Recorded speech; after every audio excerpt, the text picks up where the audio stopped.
Hello, I'm Chance, I'm Sergio. and this is Brick Wall Cinema. Welcome to the party, pal! Oh my god. That's your home! Are you too good for your home? Answer me!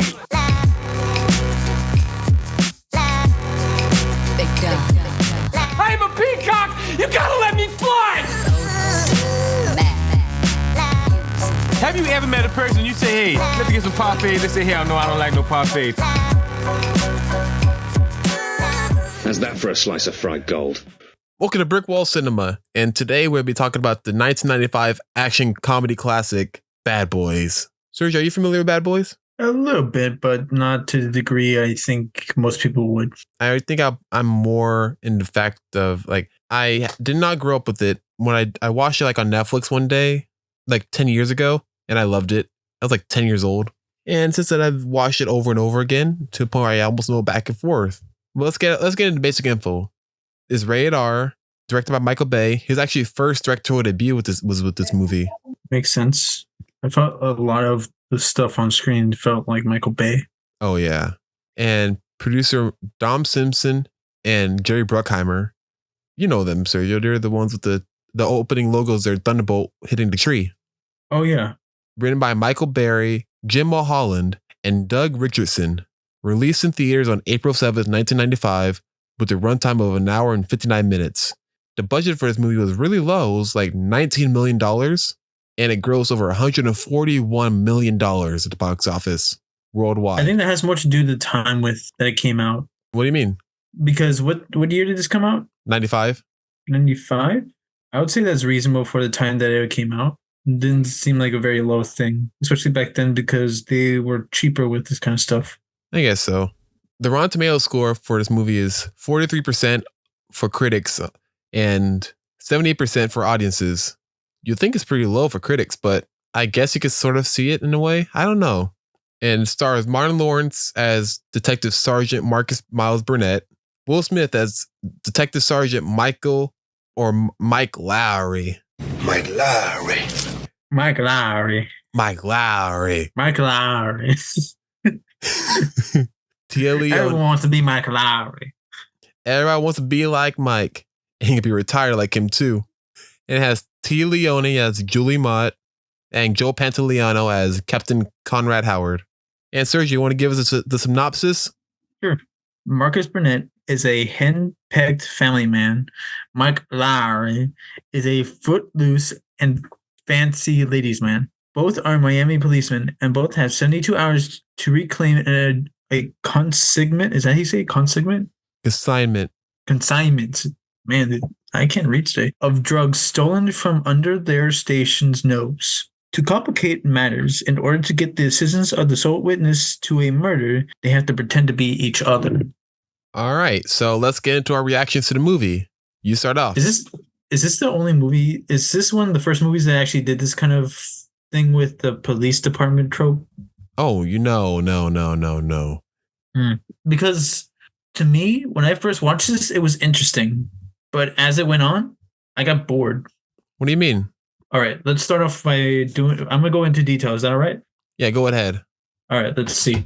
When it first started off, I was introduced to these characters. These characters were interesting, and it seemed like the story was going to be fairly simple. And that made seem to work because the characters were making the plot progress. But then it came up with a trope that they had to pretend to be each other, which I found as meaningless and didn't really add anything because they added into a factor that one of Mike Lowry's friends was killed during a murder that's related to the drugs that were stolen from the police department. I feel like that would have given them some more motivation or at least added some kind of thickness to the plot, but no, because it doesn't matter because Marcus has to pretend to be Mike. So it felt like that doesn't really do anything to the story. And as it went on, the pacing felt off as it kept going up and down from these high-end battles and shootouts and chasing to these very low moments where they're just making fun of each other and they had to pretend to be each other, which felt kind of ridiculous at times. And it lost its momentum at the slow parts. Right. I honestly agree with you because that whole subplot of them how to be themselves there's ways around it to where you can actually have it to where it makes sense or not complicate things further. Like, for example, when Marcus goes home after dropping off Julie at Mike's house while thinking that it's still him, his wife gets mad at him for taking his wedding ring off, which makes sense. But then at that point is where you tell your wife, honey, I'm undercover. Mike wasn't in the precinct. He was somewhere else. And we had a witness that would only talk to Michael Lowry. And I was the only one there. So I had to pretend to be him when I'm around him. So I need to have my wedding ring off. He did say that. He said that he was undercover, but his wife just wouldn't hear it. So he kept trying to explain to her, trying to calm her down. Which, like we said before, it feels it's overcomplicating stuff that shouldn't be this complicated. Right. It's only doing it for humor reasons. That's why. Yeah. Even with Mike seeing Julie's character for the first time in his house, I thought that was funny because you need a scene like that. True, but they had lots of scenes like that. And also, one thing I want to go over as we're seeing the trailer right now in the background is the unnecessary how long the slow motion scenes are. They feel overplayed, that it's just being done for runtime. What slow motion? Honestly, I didn't remember that much slow motion in this movie. Do you remember at the end when Mike says freeze? Yeah. Oh, yeah. Freeze! Yeah. And then it's still going. And he's just like, freeze! Still going. Everybody clap your hands. We should have that sound alert. Why? What chance are we getting? You need to use that. No, but it's fun to have a bunch of different sound alerts during each one. It gives it spice. We need spiciness. All right, spiciness. That's the word. Okay. Well, we need something. Fine, we'll add it then. He never did. Well, anyways, back to the movie. What else did you want to talk about? I thought that it was really cool because from other buddy cop movies that I can remember off the top of my head, Lethal Weapon, Beverly Hills Cop, others, Wait, hang on. Beverly Hills Cop is a buddy cop movie? I mean, kind of. So not really, because though it's just The two cops that he him by works, himself. the two cops he works with when he goes to Beverly Hills. But they don't really work with him, and the whole reason why they don't like each other is not part of the buddy cop trope. It's just because they don't know he's a cop. Okay. Well, take back Lethal Weapon, Turner and Hooch, Rush Hour, buddy cop movies where they first meet each other and still getting used to each other. But with this one, but in this one, yeah, they already met each other. They already have a relationship. yeah, which I like that aspect a little bit more because it even makes it cool in the opening of the movie. Because if imagine not seeing any trailers for this movie and seeing the tagline "Bad Boys, what you gonna do?" when you see Marcus and Mike driving a car, arguing with each other, and coming across bad guys are about to shoot him and kill him. You don't think they're cops yet, so you're just seeing them get pulled over, like, oh, it's about to go down. But then you see him knocking him on the ground, saying, "There you go, Passenger 57, Wesley Snipes." You know what this reminds me of? What? It kind of reminds me of Ride Along. How? Well, instead of them both being funny and both being equally like hard cops, you remember the opening to Ride Along where Ice Cube's just driving around in this really big truck and then drives through a wall of fire to get the guy? Yeah. That's how it reminds me of. It feels like that kind of opening. Okay, I don't personally see it, but I'm just gonna say, I take back. I do see it. You're right. By the way, I do like how they play this relationship, and during the slower parts, as I said before, some of them did work because it showed them the relationship as they argue, as they make up. Like you can tell that they're friends and they get on each other's nerves, but they're always have each other's backs. Yeah, because they're partners. Yes, but when they go back to the parts of him trying to pretend to be when they try to be each other, it just feels like it throws off the whole dynamic and it doesn't make it nearly as enjoyable. I think because the idea that we don't know them yet and we have to go based on what other people say about them. Mike always kills people all the time, and Marcus is a family man. We have to go based on what they say and how they have to switch each other and act like each other. They say that later in the movie, and they always are comparing to saying, like, you're shooting more than me, you're shooting more than me. It's not really them definitively saying who shot more. They're basically making fun of each other, which, like I said before, it gives well to the dynamic, but once they have to pretend to be each other and they get on each other's nerves even more, it feels like a thrown off from the dynamic that we saw earlier in the movie.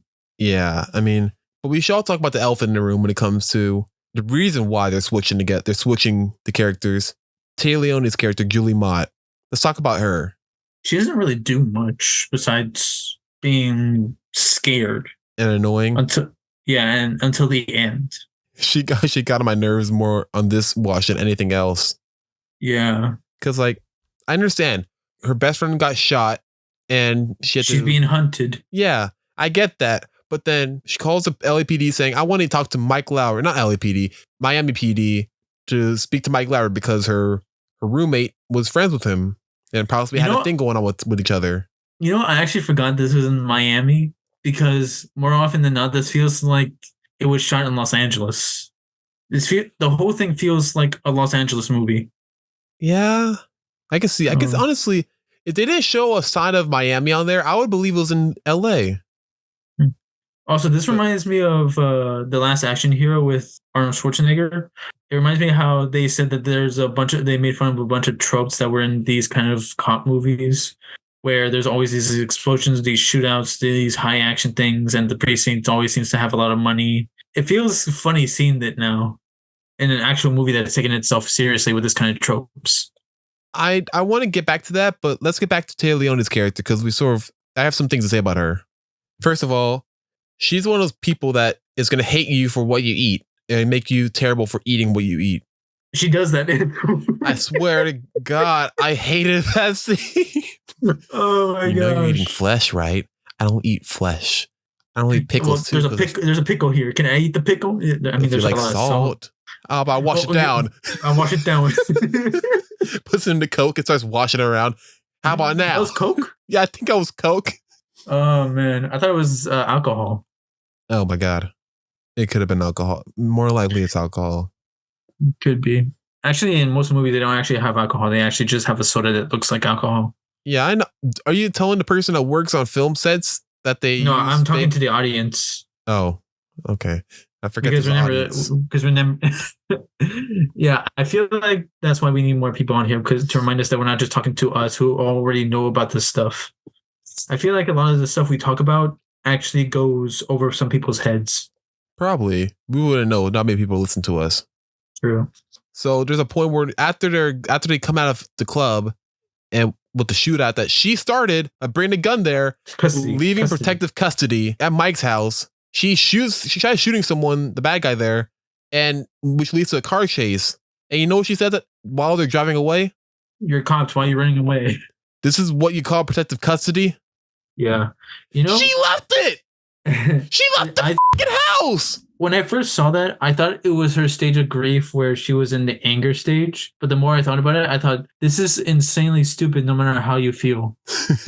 This all wouldn't have happened if she just stayed at home. She's the reason why some of the shit happens in this movie. I thought it was because her friend asked her to come out to do a job with her. Well, not that. I mean, that was her friend. But later when Marcus is going out talking to, she's talking to Marcus saying, oh, Mike's pretty, if I was Mike right now, if I was Will Smith, I get confused if I say who's who because it's different characters. If I was Will Smith right now with his wife, because they're at this point, she doesn't know that they're two different people. She says I'll be having fun with him right now in bed. I'll be having sex with him. And which leads to him starting to get paranoid and drive her all the way to his house to go check on him. That wouldn't happen unless she's like, oh yeah, he's a hot guy. She started that again. That was her fault. Yeah. And while she leaves the car with her in the car, he handicaps her to the steering wheel. Handcuffs. Yeah, she handcuffed her to the. He handcuffed her to the steering wheel, and she says, "Wow, no trust, huh? You just left the house last time. This is after the club scene." All right, just to summarize her character, she is insanely contradictory and very annoying. Doesn't make any sense to actually have her around in anything else besides the house. Yes. I think they were trying to do a romance with Julie and Mike at the end of the movie with Marcus handcuffing them together. Oh, yeah, I thought that too, but they have no chemistry. Yeah, I don't think they have a line of dialogue with each other either. No, she has more chemistry. She has more dialogue with Marcus than Mike in the entire film. Yeah. I thought that would be a bigger thing because you see them, the poster is all three of them walking and everything. But she does nothing throughout the entire movie. She does nothing except sit in the car. She sits more in this movie than anyone else in this whole entire movie. Also, I feel that Will Smith was mostly used for fan service because there's this whole scene of him chasing them with his shirt open. You know he didn't want to do that? Makes sense. He said he looked like he was angry the entire time. Yeah. All right. So, do you have anything else to say? Any other notes? Nah, this movie was pretty bare bones compared to most movies today, as there's just a lot of stuff happening, but it's all kept very simple. But there is one thing I want to say. I did kind of like how in most cop movies or buddy cop movies, the chief is always on the main characters, like breathing down their neck, trying to tell them to get to work, do their job, and always getting mad at them. Whereas in this one, he actually says, "You guys are my best cops. I want you guys on this case. Just do what you do, but try to do it as quickly as possible." And then it leads up to him getting more angry with them as more and more things go wrong. So in this one, he actually has a reason to be kind of stuck up and be mad at them. Whereas in most other movies, I usually just see the chief of police being mad at them for no reason, just because they're the main characters. Right. It's honestly, I like the captain in this. Even though he's an angry cop, angry captain, a typical angry cop that's in every one of the cop movies. He's not as angry. He doesn't start off that way. Yeah, it seems more like, hey guys, you know what? It sucks that you guys. This is your bust. It's a huge bust and it's gone. It's your guys' mission. You guys fix it, okay? And I am getting pissed, but those guys over there are saying they're going to cut us down, and I'm not listening to them. You go do what you got to do. He gives a reason. There's more depth to his character than just being an angry face for them. Right. And also we know more about him than just being angry. Like he plays basketball badly. And he always has a cigar in his mouth. Right. I think that's about it. Is it? Yeah, let's give our rating. All right. I'll give it a 4.5 out of 5. I still love this movie. It's fun. It's something you can put on any time of the day. It's not heavy. It's just a fun watch to watch, I guess. And it's interesting to see the beginning of Skynet, or Michael Bay. I should rephrase that. You know what I mean? Before he goes crazy, Michael Bay. Actually, he does go crazy in the final fight of the movie, because that's where you can see the actual Michael Bay, because there's a whole lot of action, a whole lot of explosions. So yeah, I can definitely see it. And what about you, Sergio? My ratings are actually lower. I did enjoy it. I just wanted to let you know I did enjoy this, but the pacing just kind of screwed it up for me. So I'm gonna give this a 3 out of 4. A 3 out of 4. Okay. It's 3 out of 5. 3 out of 5. Sorry, my bad. 3 out of 5. Let me clarify that. Okay, 3 out of 5 for you. You know what? One more thing, because we're about to go into trivia right now, but I want to say one more thing. My favorite scene, I don't know, my favorite line dialogue in the whole movie. I have a couple of them, but one thing that kept me laughing throughout the whole time, even think about it now, is when Marcus is making fun of Mike Lowry for being a rich trust fund kid. And he's like, You don't know anything about my past, because don't say anything, because I'm the first one to get in and the last one to get out. So fuck you and fuck them. And he's like, hey man, I'm sorry. Fuck you, Marcus. Driving slow like a little bitch. You know, this feels exactly how we talk when we get angry at each other in the car. Oh yeah. But I'm the one that's saying fuck you while I'm driving. True. And then we just start ending by singing. Also, one other thing, the way they sing Bad Boys, I don't know, it always rubbed me the wrong way how they sing it, because they always sing it so slow. Bad boys, what you gonna do? What you gonna do when they come? I thought it was because of their pitch. They just didn't sing it as well as the original theme song from Cops. Cops didn't come out before this, Sergio. Huh? Cops came out after this. Oh, okay. Is this where the theme song came from? I think it was already out. Wait, nope, I was wrong. Cops came out in 1989. Oh, all right. Well, I guess it got from there then. Who's the band that sings it, by the way? Who sings it? Because I always thought about it, but I never really paid attention to it. Inner Circle. Oh, interesting. So let's go into trivia. So we already said it's the directorial debut of Michael Bay, but do you know that he used to do TV commercials before this and music videos? Makes sense. Yeah, he did a famous Got Milk commercial about how there's a guy eating a peanut butter sandwich. He's listening to a radio and it's saying, who shot Aaron Burr? And he's like a historian. You can tell like there's a lot of old stuff about who shot Aaron Burr and stuff like that. I mean, who shot Alexander Hamilton? And he's like, he can't speak because he's all out of milk. And like, call your guy reading in less than 5 seconds. And he's like rushing to find milk and he can't find it. And it's like, because he found like, oh, I found the phone. Aaron Burr. Because his mouth's full of peanut butter. What's the name of this commercial? I think it's called Aaron Burr Got Milk. Hold on, I'm gonna show you real quick. Who shot Alexander Hamilton in that famous duel? All right, let's go to the phones and see who's out there. Hello, Who Excuse me? I'm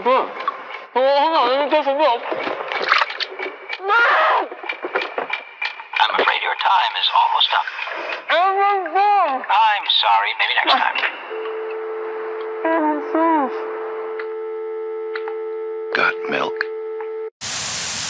Now I'm feeling kind of down about that. He just lost a lot of money. I just love the voice of the Got Milk guy. So next trivia thing. So, the working title for his movie was going to be Bulletproof Hearts. That could work, but it's not as catchy as Bad Boys. Oh, yeah, because Bulletproof Hearts. What you gonna do? What you gonna do? I'm sorry. No. Also, it makes it sound like there's a love story in it. Well, kind of. Barely. If you blink and you miss it. With Julie's roommate, she had a thing from Mike. And he clearly had a thing for her, too. Yeah. But she died. Anyway, let's go to the next one. Did you know that Lawrence Fishburne turned down the role of Mike Lowry? Who's that? He was Morpheus. Oh. To be honest, I don't think I could see him as Mike Lowry. Yeah, because you only think of Will Smith. True. Will Smith has a certain way of making roles look like himself. Well, you can't see anyone else do it. Mostly because I believe that he puts himself into the role. He makes the character act like himself so that it's more unique to him. Yeah. So Marissa Tomei and Saffron Burrows was considered for the role of Julie. Marissa Tomei was Aunt May in the Spider-Man Homecoming movies. Which one? The home movies. Oh, the home movies. Oh, okay. So the opening scene where Mike and Marcus were held up by two carjackers was actually shot in LA weeks after principal photography was completed. Michael Bay and Columbia wanted to make a better, more comedic introduction to the two leads than what was originally in the film. So that's where they came up with the idea for the opening of them taking down some robbers? Yeah. Carjackers, actually. Okay. And one more thing. Do you know what time it is? Time to go? No, you strap in, Sergio. We got 10 questions, 10 stories, 10 answers for a Bad Boys quiz. I thought that was the whole thing with trivia. What you gonna do? All right, then. Well, let's get going. All right. Question 1. What character does Will Smith play? Detective Marcus Brunette, Detective Mike Lowry, Captain C. Howard, or JoJo? Mike Lowry. Correct. True or false? Marcus is married. True. Correct. One of Mike's friends is shot in a movie. What is her name? Maxine, Julie, Sarah, or Cassie? Cassie. Wrong. It was Maxine. Question 4.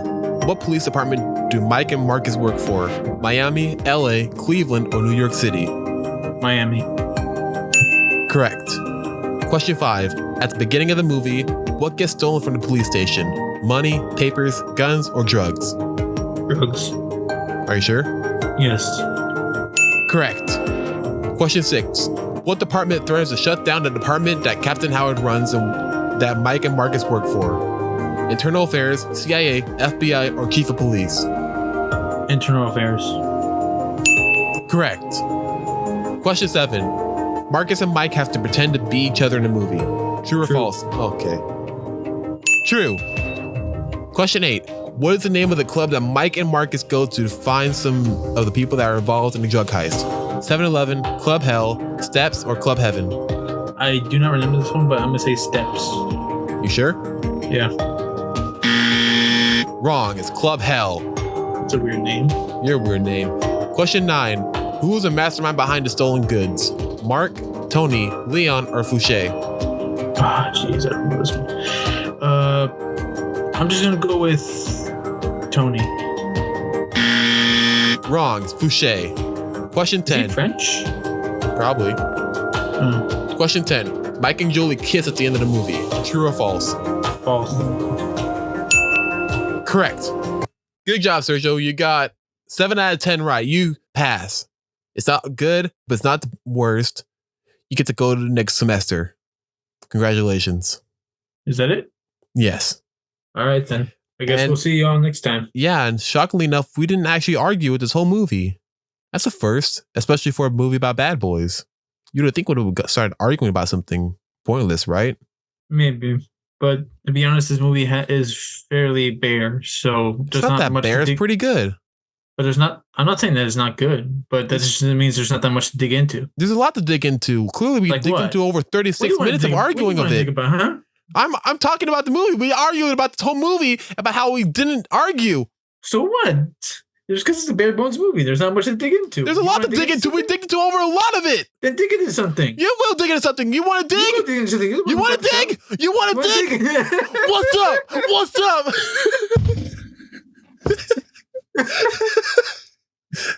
There we go. I'm Chance. I'm Sergio. Have a cinematic day. Hey everyone, thanks for listening.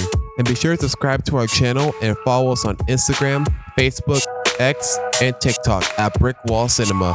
Have a cinematic day.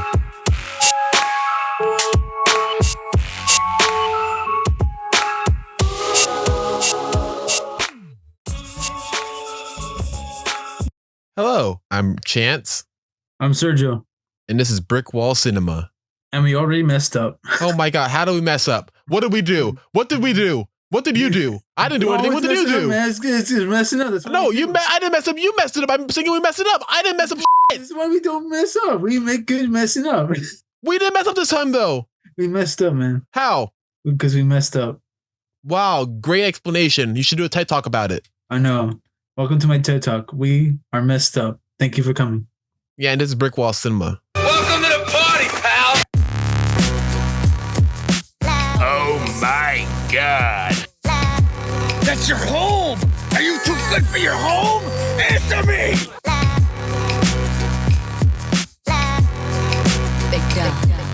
I'm a peacock! You gotta let me fly! Have you ever met a person you say, hey, let me get some parfait? They say, hell no, I don't like no parfait. How's that for a slice of fried gold? Welcome to Brick Wall Cinema. And today's episode, we're talking about the 2003 hit Bad Boys 2. Sergio, are you familiar with Bad Boys? Why are you asking me that when we just had a video of us doing the Bad Boys review? Well, because someone might not be listening to the first episode, might want to skip to the second episode. They might have saw Bad Boys 2 and never saw Bad Boys 1. So we would just not watch Bad Boys 1 and just go straight to Bad Boys 2. We might have done it, but some people might not have. What? Some people might have just saw Bad Boys 2. They would miss quite a few things, but all right. We'll get to that. Hold on. I want to bring that back up. That's the point I have. But let's get into basic info then. So the movie's rated R, directed by Michael Bay, produced by Jerry Bruckheimer, written by Ron Sheldon and Jerry Stahl, released in July 18th, 2003, exactly 8 years after the first movie, with a runtime of 147 minutes and a budget of $130 million, and it grossed $273 million worldwide. Do you remember what the budget was for the first movie? Not a clue. 19 million. And this one was 130 million. okay. I mean, that's to be expected from most sequels. They often get a bigger budget if the first one does well. So it doesn't surprise me that this one has a much bigger budget, and it really shows on the screen. And the Rotten Tomatoes score for this was 23% for critics and 78% for audiences. You I can can definitely see see that. why. Yeah, me too. And it stars Martin Lawrence as Marcus Burnett, Will Smith as Mike Lowry. Mike Lowry. Mike Lowry. I love how Martin says it. It's just so funny. Mike Lowry. Jordi Molia as Johnny Tapia, the Cuban drug kingpin. Gabrielle Union as Sydney or Sid Burnett, Marcus' sister. And Joe Pantoliano as Captain Conrad Howard. Sergio, will you do us a favor by reading the synopsis? Miami is being flooded with ecstasy that's coming from Cuba through drug lord Cuba. through drug lord Johnny. How do you say his name again? I keep forgetting how to say his name. Tapia. Tapia. I know Tapia. We don't talk as much often anymore.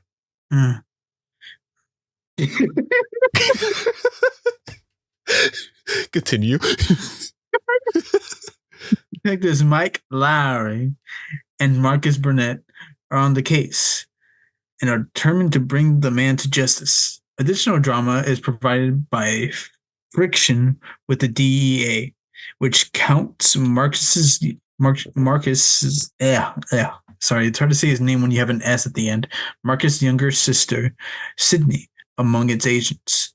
From Marcus possibly transferring out of the department, leaving Mike without his longtime partner. And this is the last time we'll see Mike Lowry and Marcus Burnett together because he is done. He is done. Never going to do the movie again. This is it. Chance, they already came out with 2 other movies. Clearly, I was making a joke. Sergio, cut. Okay. Do you not see me playing with the joke by literally calling it out? You didn't need to. Fuck you. Anyway. Smart ass. Exactly. This is the whole bit, man. This is the dynamic. Can you not play along with it? Am I gonna have to carry it? You don't have to carry shit. I'm carrying it. It's my show. You're just a co-host. My back. It hurts from carrying the shit. I want to bring up some things. One, watching this movie, I had a different point of view on this. When I think of Bad Boys 2, I think of crazy, frenetic action, nonstop, nothing like the first movie. Only thing that's connected to the first movie is the characters, but everything else seems amped up to 10. And this also made me start thinking, like, have you ever seen the movie Hot Fuzz? I have not seen the entirety of it, but I have seen bits and parts. It came on every now and again on TV back when I didn't have a DVD player. Well, there's a part in that movie where they're watching a bunch of action movies to familiarize Simon Pegg's character with being a cool cop and his favorite movies and stuff like that. Mm-hmm. And they show Bad Boys 2. It got me thinking, like, why not Bad Boys 1? But then I realized, oh, this is a lot more action, a lot more of everything you want in an action movie than anything else. It's more style over substance in a way. I believe that has to do with the fact that Michael Bay has had more experience in trying to get his film style out down. Because in the first one, we talked about like how the pacing was kind of off, with the parts in between the action being slow, then getting into really high, and then going through a roller coaster, going low and high, low and high. Whereas this one, it keeps the momentum going, but gets slow during the comedic parts, even though it's still pretty fast and the pacing's still right. Although I do feel like this movie, for me, is a bit long. It's 2.5 hours long. Yeah, that's really long. I did not expect it to be this long, so it took me a while to finish it. Yeah, I kind of love it for that too, because if you think about it, on one end, it's 2.5 hours of just nonstop action and dumb humor. But then if you think about another way, if you look at it from another point of view, you can say, yeah, it's just 2.5 hours of nonstop action and dumb humor. What's wrong about that? You can literally just watch on at any moment and it can make you feel happy or, just cool to watch. It depends on what it is you're looking at and depending on how you feel about the joke. Yeah. This is not a movie you think about too hard. If you think about it too hard, then you get mad. And you think like, what, how, why, what's going on? For me, not so much, but I did find myself questioning a lot of stuff. Like what? Well, for one, why were Marcus and Mike in costume at the KKK? Because usually when police do those kind of operations, they stick it out and not have someone go inside, because otherwise stuff like what happened in the movie happens. It's just a nitpick, but it's just something that I had on my mind when I was watching it, but it was still cool regardless. That was one of my first notes, actually. I put, whose idea was to have the introduction of our main character come from hiding in a KKK clothing? To be honest, I found it hilarious, but I also know that when we've discussed this before, like basically when black actors do like characters as the main characters, there's always an undertone of racism in the whole thing. Right, especially for this movie. This one wasn't so much prevalent as it was just side jokes with them being infiltrating the KKK, taking them down, them taking one of their members, and the jokes back and forth between them and the actual Cuban cops. Yeah, I guess so. Also, one of my notes is you really could just watch this movie by itself without seeing the first movie and still understand everything that happens. Because if you think about it, even the first movie, you're put in at the moment. Like you put in like after they meet each other. So you pick up things along the way in that first movie. So if you do the same thing for this movie, it's not really that much of a miss. True. They don't really do much in the form of like we're building off something from the past movie. This is just it's basically just the same thing, but put on a much bigger scale. As you can tell with all the gunfights, and they introduced several other problems, such as the Haitian gang. They were Haitian, right? Yes. The Haitian gang, the Russian mafia, the drugs. What was the Cuban mafia? Basically, I think he's Cuban mafia, right? A lot of mafias. Actually, there's a lot more mafias than you would think. Actually, No, I've done research on this actually before. I mean, in the movie. Yeah, that's what I mean. But it's actually not that uncommon to have that many mafias in a single place. In one movie, though? Yes. Either it's just a really big mafia or it's just a couple of smaller mafias. Okay. I have a lot of notes for this movie. All right, what should we start with first? Should we do a scene by scene, or should we just go with when we had the most to talk about? Let's just go with our notes, and if we have anything to expand on the notes, we just talk about it. All right, then. You want to go first? Yeah, I'll go first. So I noticed 2 callbacks in the movie to the first movie. One was after Marcus gets shot in the butt and talk about the therapy sessions. Mike says that he recalls his mandated therapy after what happened at the airport. You're the one who needs therapy. I did my therapy. When? Captain Howard made me do it after I shot all them people at the airport. And you don't remember that? No, I do remember that. I just don't get how that calls back to the first movie. That in the movie was at the hangar. When right. Marcus saying, "You forgot your boarding pass." Oh, right. Do they really need therapy after that? Because I didn't feel they shot a lot of people. They killed a lot of people. Well, yes, but they've been killing a lot of people since then, and they don't seem bothered by it. Yeah, but you don't see a lot of action stars going to therapy a lot in their movies. Well, yeah, because no one dies. Yeah, and this one they do it for comedic effect. So it was strange to put in a therapy session when they don't really need therapy for killing, unless it's the fact that they almost died several times. Yeah, I feel like it was mandated. I feel like that would be more reasonable. It was mandated, so I think they broke a lot of rules in that ending, though, too. They broke a lot of rules here, too. They broke even more. They actually broke international law. Oh, yeah. I mean, they are bad boys, too. I'm surprised they're still cops, but as stated before in the first episode before this, The Bad Boys, we've talked about how in a lot of action movies like this, they often get away with it. Although I did like the captain in this one, seeing as he was trying to stay calm, even though he's still obviously angry and for a lot of good reasons. Yeah, and even him having to bring up keep on saying woosah every time they're getting angry. I think that was more comedic effect, but do you think that's actually a real therapy tactic? Yes, it is. Have you been to therapy with that kind of tactic? Have I been to therapy like that? Have they shown you that kind of tactic in therapy? No. Not me. They showed me other stuff, but nothing like that. Woosah. I never heard of that. I counted how many times they said woosah in the movie. How many? 21. It's not bad. Honestly, I thought it'd be a lot more. And also, some more statistics for you. There was the theme song for the movie. Did you notice? Not the Bad Boys theme song, but the other one. Do you know which one I'm talking about? No, because there was a few songs and there was just a lot of action, a lot of things happening on screen. I couldn't pay attention to every single thing. It was like... Not a clue. Hold on, I'm going to show Serge. I'll be right back. Yeah, see? Now you know what I'm talking about? Not a clue. Are you kidding me?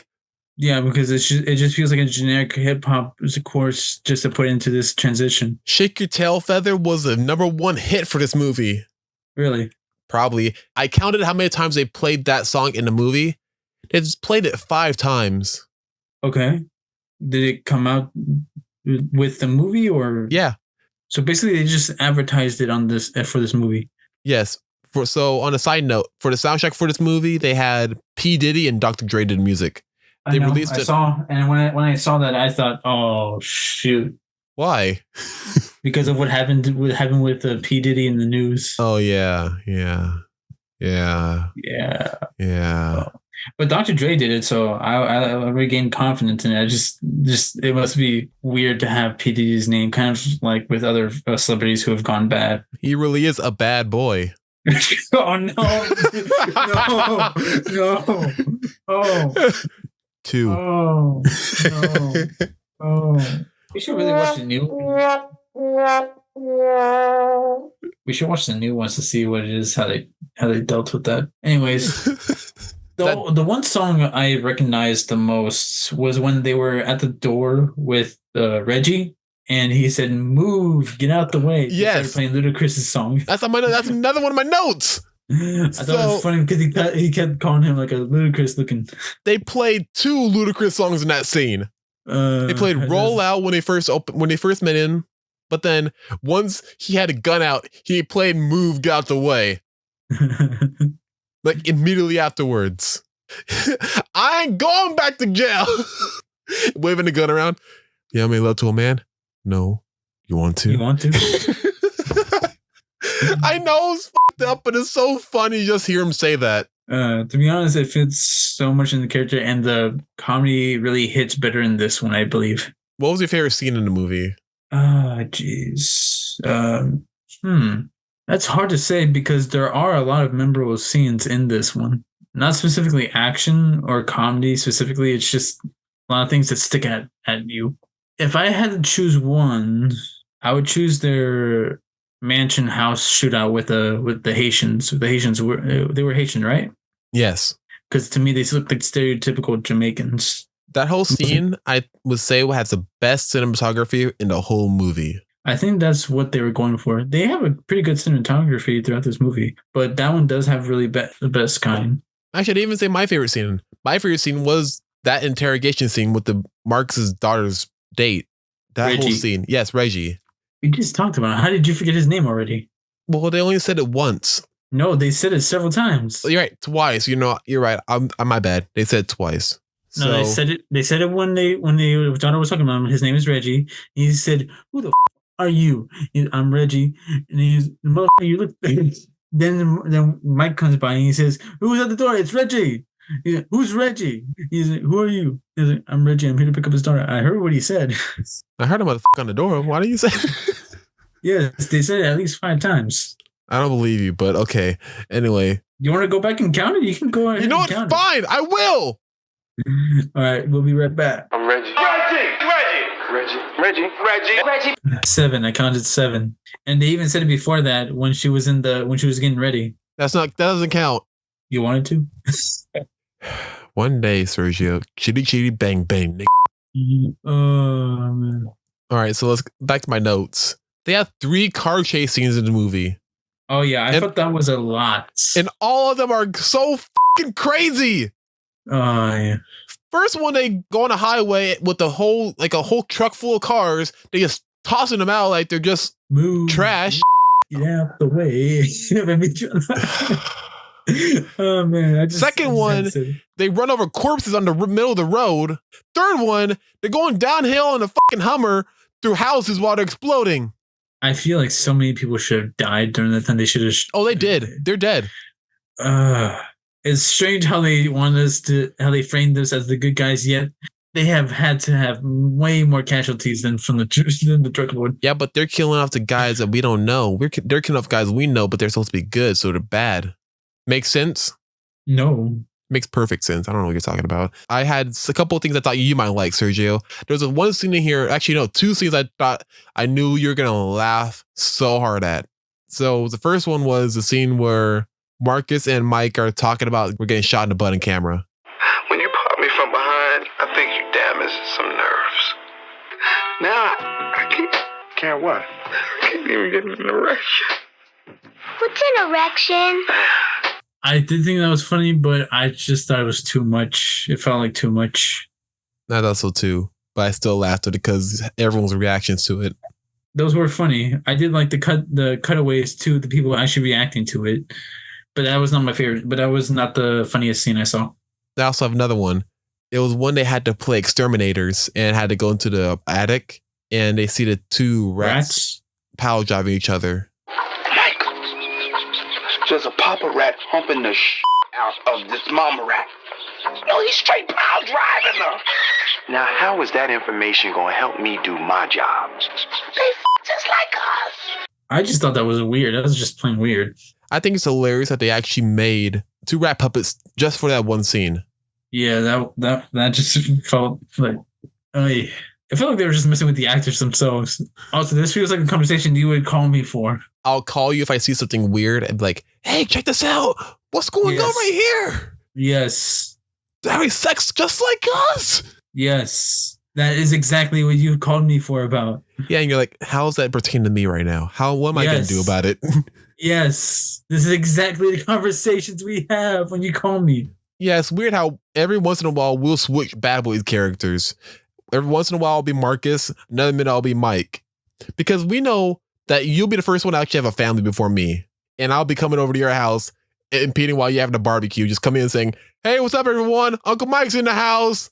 Like, man, I'm just trying to have a dinner with my family right now. Uncle Chance is here. I do not have the energy to deal with your bullshit. Yeah, and your pool break in the middle in your backyard. Yeah. And I'll shoot you on your ass. Anyway.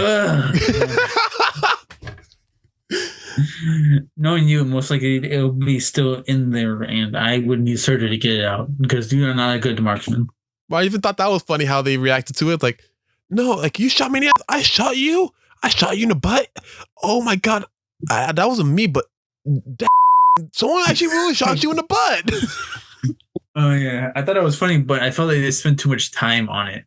Well, every Bad Boys movie has a scene where Marcus is having a problem with his life in some way. Well, yeah, but that happened twice in this movie. With the erection? With the video store and the getting shot in the ass part. Well, that's part of it. Yes, but they did the same thing for both scenes. Yeah, what's wrong with that? Which was they spent a lot of time pile driving it. Making sure that, what? Do you realize what you just said? Yes, pile driving it into our heads saying this is a joke. Buddy, you don't want to say pile driving after we just talked about the rats having sex because they called it pile driving in the movie. And we're talking about someone's butt getting shot. I don't want our audience to be confused thinking that they actually pile drived each other, Sergio. How are they getting confused when I'm saying that the writers are pile driving the scene? Because in the sense of the movie, pile driving is actually the sex term. You're saying it as a little something literally heavy-handed. All right, you want me to do it differently? Fine. They're drilling it into our heads that this scene is the biggest joke in the movie. Thank you, Sergio. You got a dirty mind, man. I don't have you need to get that checked, man. You got Sergio. I just watched a Michael Bay movie. Of course, I'm gonna think like this. Exactly. You really need help. I don't need help. Michael Bay needs help. Michael Bay does good stuff. He does have good stuff. A lot of guilty pleasures. Like, oh boy. I was thinking of what to call this, like a tagline for this movie. I thought Bad Boys 2, Bayhem Begins. That term actually has been thrown around, but with ambulance. Yeah, but Bayhem that's his production company. But this movie signifies everything that we know about Michael Bay in the movie. Seeing Bad Boys 1 and then seeing this right afterwards, it's like night and day. Yeah, that's what I said. That the first one, the pacing and some of the things felt off, but in this one, he actually knows what he's doing because he has his style down. Yeah, so isn't that right to say that this is where he sort of began his trademarks? Career yes, that's literally what I just said at the beginning of the movie. Oh, okay. All right, what's next? Okay, let's go to our ratings. All right, then. I have liked this a lot more, but I felt like it was very long. And like most movies back then, it feels like it gets a long time before it actually gets to the climax, and there's a bunch of action in between where you think it's a climax, but it's not. But I did really enjoy this. I would give this a 4 out of 5. Okay, we might be parting ways here, Sergio, because I think I liked it a lot more than you did. I gave it a 4.5 out of 5 stars. That's not much of a big difference because we both like very much stuff about it. I think my favorite, actually, to go back to a previous point, I think actually my favorite scene is when Marcus ingests ecstasy and goes to the captain's house. Okay, that is actually a really funny scene. This is beautiful. Have such a warm feel, you know? Sort of like a Ben Schwartz. Was it Mike, remember when it was a V like a Von Why don't you have a seat? Ben Rames or Feng Shui. Von Sway. You have a Von Sway on. My favorite part of the whole scene is Will Smith when he sees them going up the stairs, like, oh, shit. Oh, shit. Oh, shit.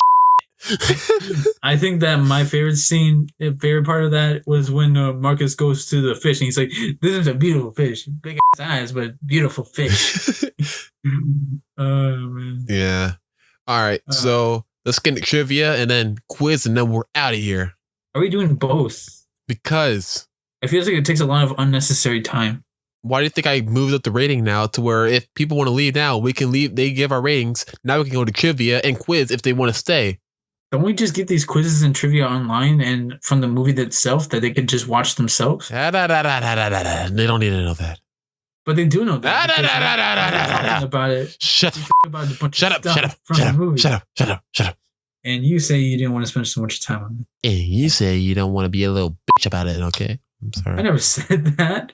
I keep trying to give you criticism about this, but you say that it's too much. So let's go into trivia. Yeah. What do you mean? Yeah. Well, let's go. Oh, they're being sarcastic. So the co-writer, Ron Shelton, admitted years later that he actually never watched Bad Boys 1 while working on the screenplay for this film. He didn't even bother watching the Bad Boys 2 in its entirety either. Which makes more sense thinking about it too, because even the first one, you don't need that much context. This one, not that much context is needed that's already given to you. You don't need any context for any of these. They are basically standalone adventures.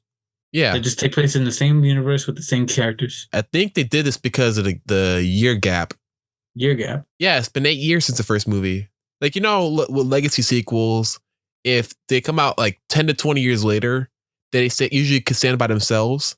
And if they have another one come out after the legacy sequel is really good, it connects to that one more than the last one. All right. Like how Bad Boys Ride or Die is more like Bad Boys for Life than it would be for like Bad Boys 2 or 1. Does that make any sense? It's complex, but yeah, I get it. It's a sequel to the sequel, which is a reboot type sequel. Like no chance. I'm saying I get it. I'm just saying it's confusing. Oh, okay. How much trivia are we going to talk about? Not that much, Sergio. Be patient. During the freeway scene, Michael Bay actually attached cameras to a couple of stunt cars and asked the drivers to crash into the falling cars in order to capture never before seen shots. That actually makes sense.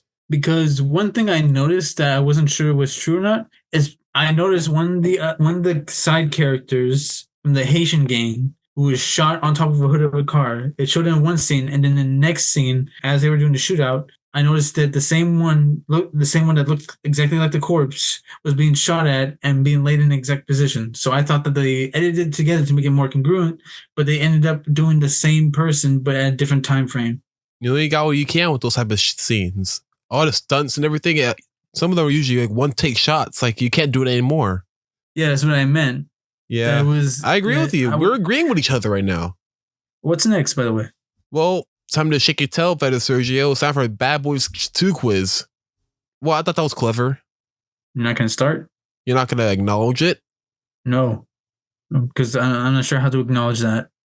So, question 1. Bad Boys 2 takes place in what U.S. city? Miami, Austin, Atlanta, or Chicago? Miami? Yes, you're right. Question 2. To smuggle ecstasy into the U.S., it is placed into 3 what? Balloons, torpedoes, coffins, or fishes? Coffins. Fishes. Coffins. Yeah, yes, correct. Coffins. I don't think that's the right term for fishes. Is that the pro for fish? No, fish is the plural for fish. No, fishes. I'm pretty sure fish is the plural for fish. They don't say you're sleeping with the fish. You're sleeping with the fishes. Okay, you're right. Question 3. Burnett and Lowry work to solve what kind of crime? Narcotics, vice, cold cases, or major cases? Narcotics. Correct. From the TNT scene. Question 4. To bust a shipment on X that's coming in, Burnett and Lowry go uncover as members of what group? KKK, Panthers, Teamsters, or rival gangs? It'd be weird if they did it as Panthers, but the KKK. Correct. Question 5. During the chaos of the KKK meeting, what does Lowry accidentally do to Burnett? Kiss him, hit him, burn him, or shoot him? Shoot him. Okay, question 7. Burnett's sister, Sid, works for which agency? DEA, FBI, NSA, or CIA? DEA. Correct. Question 8. Lowry shows up to Burnett's barbecue with what helpful item? Ice pack, stickers, donut cushion, or decorations? Donut cushion. Correct. Question 9. Lowry and Sid are in what sort of relationship? Business, family, hate, or romantic? Romantic. You're joking, but I'm gonna press it. And you're correct. Wait. No. Okay, I thought it said Mike and Lowry, so I thought you were joking, but now I see it's Sid. I don't know how I got that messed up. I was the one reading it. Anyway. Wow. Question 10. Bad Boys 10 is a film by which director whose films are known to be full of beautiful women and big explosions? Paul Haggis, Robert Redford, Michael Bay, or Jodie Foster? I don't know. It's not like we've said it several times within this video. Maybe I'm gonna roll the dice, man, and say Michael Bay. You sure it's not Robert Redford? Michael Bay. Okay, yeah, you're right. And I think that's a wrap for today's episode of Bad Boys 2. Good job, Sergio. You got all of them right. You clearly watched the movie. Wow, it's not like we're doing a review where we just watched a movie. My gosh, how is that What's the matter with you today, man? You're really You're really sarcastic today.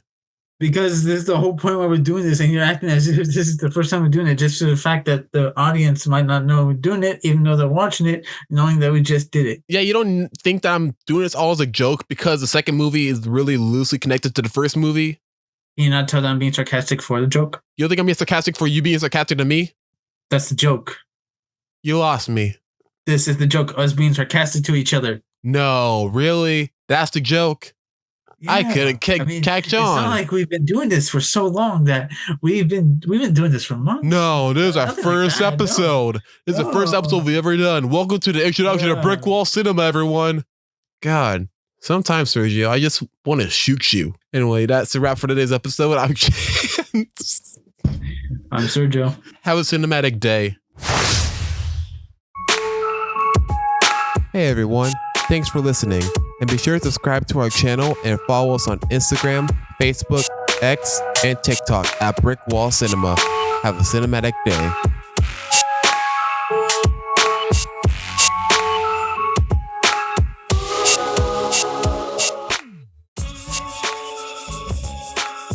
Hello, I'm Chance.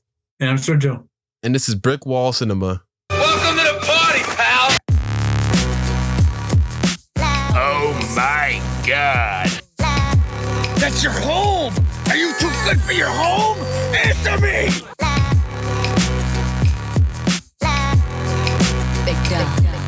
I'm a peacock! You gotta let me fly! Have you ever met a person you say, hey, let me get some parfait? They say, hell no, I don't like no parfait. How's that for a slice of fried gold? Welcome back to Brick Wall Cinema. And for today's week, we're talking about Bad Boys for Life. The 2020 hit right before COVID happened. And that totally didn't help the box office for this movie. Wait, what year did this come out? This movie came out on January 17th, 2020. 2017?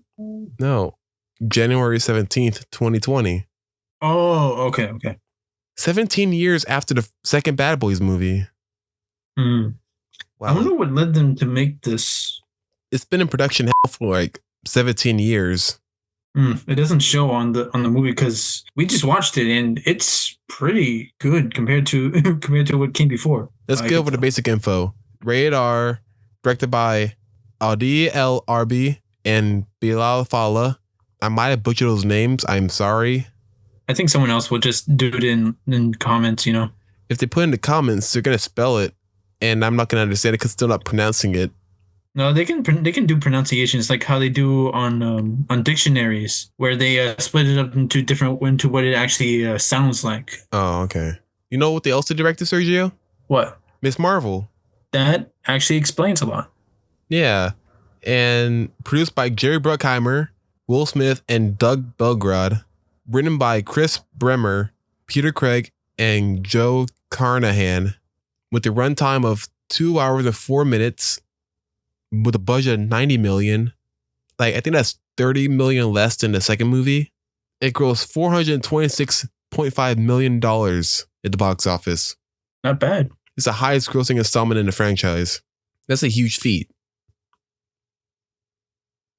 Anyway, the Rotten Tomatoes score has 76% for critics and 96% for audiences. Huge step up from the last two movies. Huge. And we got the cast coming back. We got Will Smith as Mike Lowry, Martin Lawrence as Marcus Burnett, Joe Pantoliano as Captain Conrad Howard, Vanessa Hudgens as Kelly, the weapons expert from Ammo. And we got a couple of cameos in here too, Sergio. Did you catch any of them? I don't think so. I thought they were cameos, but I just didn't know who they were. Okay, so we have Michael Bay as the wedding MC. I knew it. You did? I knew that guy looked familiar, but I just couldn't tell from what. But now that you say it, yes, I totally see it. Yeah, and even when they show him, they're doing a 360 shot on him, like how in every other movie when they showed the two bad boys, it always was swimming across them. That's like his signature. You don't know what I'm talking about, do you? No, I know that because I remember how there was always this big shot of them going 360. Okay, then. And we got DJ Khaled. As Nenny the Butcher. Yeah, that I know. That I know. Okay, on a side note here, when you see Mike banging the hammer on his hand, after that he grabs his arm with pigskin on him, and he's about to hit him again. I swear, after he was gonna hit him, he's like, another one! Another one. Come on, that was good. That was funny. I just heard it in so many other places that it is kind of desensitized. There's been a lot of jokes with that line, actually, from what I remember. Well, you just call me unoriginal. Okay, fine. I mean, you already said you called yourself unoriginal. The two directors also have a cameo in the movie. Fala is the guy that was trying to seduce Rita in the club, and LRB gets pulled out of the Jeep at the club with Mike trying to get in. And that was a reference to the Michael Bay cameo in Bad Boys 2, where he got pulled over and got out of his car. Didn't Michael Bay do this one? I don't know. Let's go over the synopsis. Marcus and Mike are forced to confront new threats, career changes, and midlife crises as they join the newly created elite team, AMMO, of the Miami Police Department to take down the ruthless Armando Amas, the vicious leader of a Miami drug cartel. All right. Thank you, Sergio. So let's get into our opinions on the movie. You go first, because I know I've seen it a couple times. You haven't. This is like your second time watching it? This is my first time watching it. Oh, it's your first time watching it. Oh, okay. Go ahead. Yeah. All right. In my honest opinion, I love this movie. It was incredibly, it was mind-blowingly good for me. I did not expect it to be this good. I expected there to be a lot of good stuff in it, but I did not expect me to like it this much. I felt like you'll love this movie a lot more than the other ones, because I know how you are about story. Yes, there was a lot more story, and the action, while the other ones felt more like eye candy, this one felt it contributed something to the story. Even the comedic moments felt as though they were giving something to the story. I love this movie still. I just watched it again today to get my notes for this movie. And yeah, I don't know how to... It made it hard for me to rank these movies, because initially, after I saw it in theaters, I said 2, 3, 1 as my ranking for the movies. But after I started revisiting all these movies again, I like them all in different ways. So I guess that's why... You like different aspects of each one that makes it unique to what you like about it. Yes. I found out why I like the first two movies uniquely. They're shot like action movies, and comedy added to the movie. Whereas Bad Boys for Life, it had more emphasis on comedy than action. It still had a lot of action. It still had the Michael Bay type action in it. But when they shot a comedic scene, it didn't feel like jarring. I get what you mean. Because I noticed this about Michael Bay's movies. He does really well action scenes and blockbuster kind of stuff. But when he does franchises, it kind of gets jarring as you don't focus on the story anymore. And it's just all a bunch of action. The action can be good and can relate a lot to the story. But based on what kind of movie it is, if it's part of a franchise, it's going to feel inconsistent with it. Kind of how, Ambulance, right? I'm pretty sure the audience would know about Ambulance. But just a refresher, Ambulance is a Michael Bay movie that is actually done really well because it focuses on the action that the ambulance hijacked by criminals has to go through in order to try and make it out alive. Whereas movies like a franchise, like one of his most famous ones was Transformers, the storyline kind of got mixed up a bit, but the action and story itself was still pretty good. But as we all know, the movies kind of fell out of the public's interest because sometimes the storyline wasn't always consistent. And I noticed that with this one, when we did the first two, the action was cool and all. The first one, you can tell it was one of his first ones because he was still trying to figure himself out, but you can definitely tell his signature. The second one was better, and we did enjoy it a lot more because there was a lot more story in it and a lot more substance than just plain action eye candy.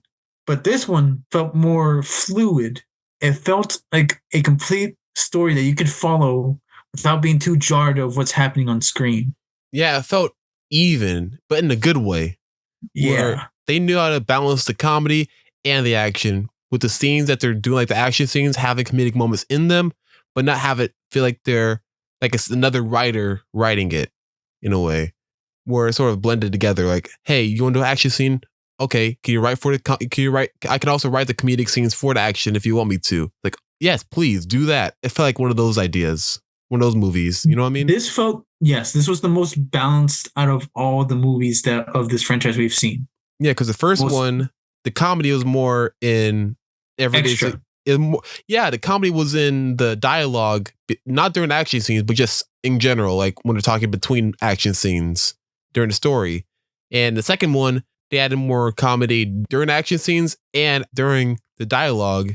Yes, basically, in the first one, the comedy was all in the dialogue. The second one, they added more comedy into the scenes while also keeping most of the comedy in the dialogue. And in this one, there's a balance between the comedic dialogue and the scene dialogue, and the dialogue comedy and the scene comedy. Yeah, and you don't feel like there's no huge gory scenes that you're like, oh my God, how are you just making a joke out of that? You can't really do that. You know what I mean? Yes. I'll give examples to make it easier for everyone. The first movie, they're going to Club Hell. There's not really much comedic moments in that scene. They mainly just go fight. They go in a truck. That's where the comedy is, in the truck. In there, even then, it's like little bits, but that's it. Second movie, you have them driving the highway, and Marcus is shooting guns outside the car, but yet out of nowhere, he accidentally slips and starts shooting the airbags in the car. That's a comedic scene that works for it, but the next you know, corpses come out of the back seat of the car. Like, where did that come from? How does that? The tones aren't matching with what we're seeing here. And in this one, the jokes are like with Marcus going to go see the coked up accountant. You see him getting beat down by trying to talk to him. It blends the humor from the story and the situation that they're going to and putting into the action where it makes sense. It's like they're not putting the action scene and trying to make bits while doing the comedy, while doing the action scene. It's like the comedy is working with itself. Like, what will this character do at this moment right now that wouldn't damage his or reputation or his character? What would he do? Marcus throughout the whole movie is trying to be better, trying not to do more violence. And he made a deal with God. So throughout the whole movie, he's trying to work by talking his feelings out. Are you talking about the movie or what is it? You kind of lost me. I did? Yes. Oh, shit. Okay. Yeah, you went on a rant and now I'm just lost. Okay. You know, I didn't even know I was going on a rant. I was just word vomiting. Yeah. Ranting. Not ranting, Serge. I wasn't ranting. I was making a point, but I just got into it. That's ranting. No, ranting means that you don't know what you're talking about. You're getting angry and vented. I'm not venting. I am expressing. So what was the point you were trying to make? The point I was trying to make is that this movie is balanced. Okay, there. What do you want to go talk about next? But we stated that at least 3 times. Yeah, I want to make a point of it, though. I want to make an example. But that is the point. But I need examples. We went over those examples. Yeah, I did. And you caught me in the middle of giving examples. But you said you were word vomiting. I was word vomiting while also giving examples. You can be right and stupid at the same time. I want you to see if that makes sense to you. See, you're getting lost in your own thoughts. Let's get our notes then. So one thing I want to point out is that there's a point in the movie where you see on Mike's phone, the contact photo for Marcus is the poster for Bad Boys 2. Did you notice that? Okay. That kind of hurt my head for a minute there. Because how would he got that photo? Am I thinking too hard about this? Yes. I thought I was. Okay. Also, I thought it was funny he called him Quitter on his contact photo, the contact name. Yeah. All right, let's get into our favorite scenes then. I have 2 favorite scenes. During the wedding, after everything happened, and Mike's talking to Marcus trying to convince him to go back under the forest to help him. Marcus, I'm begging you, man. I need this. Bad Boys. One last time. No, Mike. No. I like the dramatic aspect of that scene because it felt genuine. That one thing about this movie is that they focus more on the characters. Like, the joke is that we know that they're old. They're not really bad boys anymore. They're grown men that have kids that want to retire. They're too old for this shit. That's a reference to Lethal Weapon if you didn't catch it, Sergio. I haven't seen Lethal Weapon. Not yet. Anyway, I just liked how serious that scene was because it felt genuine. And my other favorite scene was when they tried talking to the coked up accountant. So you want to have a conversation with a coked out orange mouth? I'm gonna penetrate this man's soul with my heart. What were your favorite scenes, Sergio? I would say my first, the one I think of the most was when they were on the motorcycle on the highway chase and they were talking about this is God's gift telling you to shoot these guys. That is God's gun. It is sent to you in your time of need. Well, shit, I do need it right now. Yes, you are a vessel for the Lord's work. That was one of my favorites. That's God's God. He gave it to you to use your weapon. Amen. I like that. And it's a fight scene, but I don't remember which one. Oh wait, I like was it Thorn or Dorns? Who? Dorn, the big guy who's the tech support. You would know, man. I forgot. I know. I remember seeing his name in the cast, but I forgot it was Thorn or Dorn because it's something weird. It's something like that. I liked his character a lot, especially at the end fight because he was just so cool. But throughout the entire movie, they made a point to say like he's not really a very violent guy. He likes to be behind the desk. He doesn't like to hurt anybody.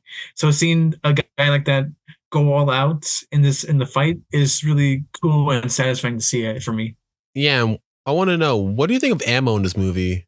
It was interesting to see more characters being able to do the same thing as the main characters and not just be background fodder. They did that in the second movie, but you were actually able to get to know these people as people. You actually get to see their characters, like who they are, how they act, that kind of stuff. I thought that they were a good addition to the movie.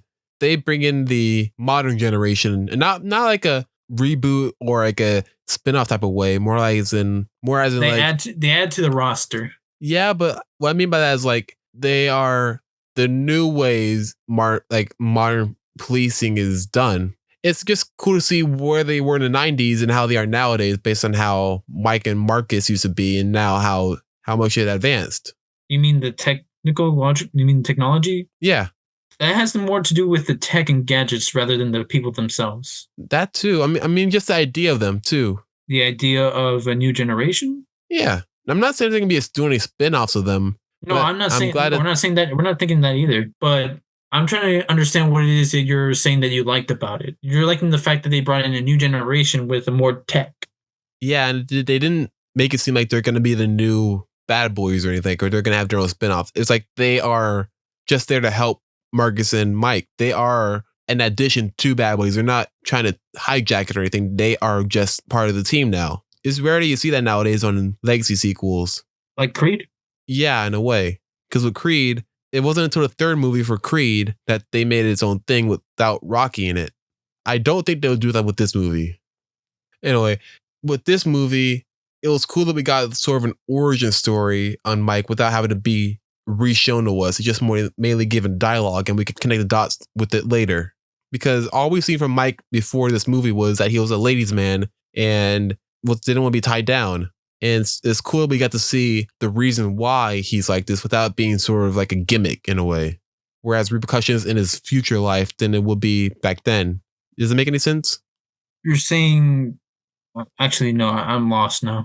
By that, I mean like when they have sequels come out, trying to explain how characters are unique in a way, it sort of could damage how you see them later or in past movies because of what you know now. But with this movie, it sort of gave a logistical reason why, and it also helped explore the psyche of this character. Can you try and put it in layman's terms? Layman's terms. Okay. Minions origin story. We learned more about the Minions. We didn't need to know about the Minions. Then it sort of damaged how we see them in Despicable Me because we know more about them than we didn't need to know. Okay, in this movie, we got Bad Boys, we got Mike. We didn't need to know about his background, but it's cool we did because it sort of makes sense on how he is nowadays. It's necessary for the story of the plot of the movie. It doesn't have to be just a gimmick idea where they can sell the movie by saying, you'll find out the origin story of Mike Lowry because no one really cared, first of all, until we see it. Or how it makes sense in the plot. Like, you need a reason to go back there and explain to us and not have it just be a gimmick to where it can just be at any point in the movie where they showed him like references to the first movie by him doing things that are like Ooh, look at that Porsche. That looks cool. You know, I'm fucking rambling now. God damn it, Sergio. Why are you doing this to me, man? I'm trying to explain it. You're getting fucking swerving left and right, trying to explain things in layman's terms. I can't really do that. Well, that's because you're trying to get really deep in thought, but that doesn't make any sense. Also, I was following you along. You're saying that they didn't go deep into his background, into his backstory. They just gave a little tidbit of why he is this way, and it doesn't ruin the character. Yes, it doesn't make it to where it does damages how we see him now throughout the movie and in past movies. It does not do that. It makes it it to where contradict the character. It does not contradict the character. Yes, it explains things that have to be gimmicky. It explains the character, but not to the extent that it ruins it. It ruins the perception everyone has of the character. Yes, because in every other movie, it will be reenacting scenes from his childhood or scenes from when he was younger and dropping in little references to things that we know nowadays, like him with the Porsche, him with his parents that are rich, and stuff like that. You know what I mean? So basically every spinoff ever. Yes, it didn't do that. And I'm glad it didn't. Now I'm mad. Thank you, Sergio.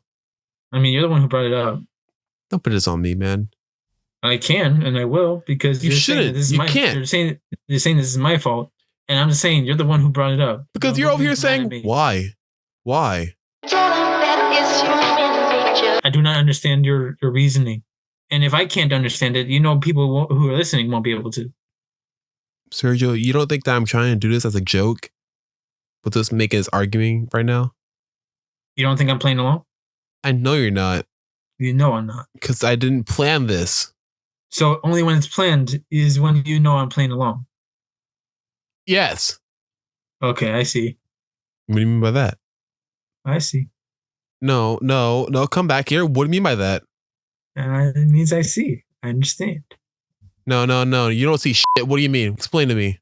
Exactly what it means. I understand. You have glasses. You don't see shit. You can't see me. 4 eyes. I'm sorry. That was hard. I'm sorry. I didn't mean to call you the F word. I'm sorry. I only know you do that when you have nothing else to retort to. No. Really? Yeah. Mm. Well, let's talk about Marcus. We talked about Mike a lot. Let's talk about Marcus. How do you feel about him in this movie? To be honest, he does a lot more in this movie than I thought. Really? Yeah, I'm not really sure why I feel this way, but I feel he has more spotlight in this, or that his character does more.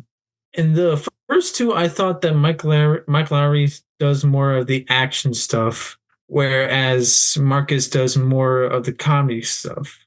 In this one, it felt like they both did equal parts of it.